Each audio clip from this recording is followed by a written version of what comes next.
Woodhounds, Craig here. Welcome back to the channel.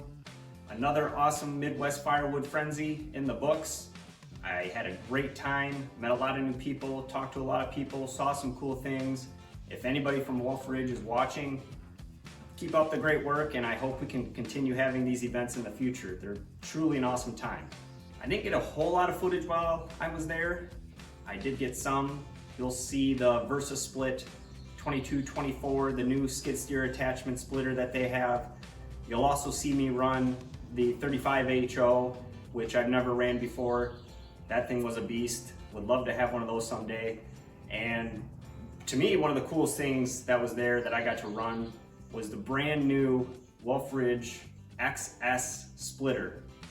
It's, again, brand new. I think it's still in the prototype phase, but it's pretty darn sweet. I guess I describe the XS as a hybrid of the 17RS and the 22RS because it does have parts from both machines, and that's what gives it the fastest cycle time that Wolfe Ridge has to offer right now on any of their splitters. I believe it's clocking in at 4.5 seconds, which is awesome. So you'll see some footage of me running that.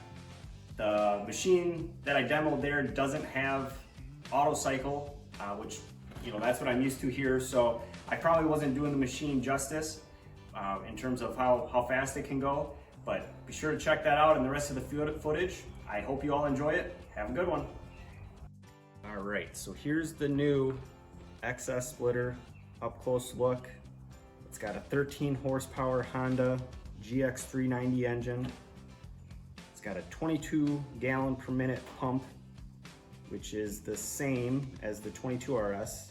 And it's got a 17-ton cylinder, which is the same as the 17RS. And lastly, it does have a 25-gallon hydraulic tank, which again is same size as the 22RS.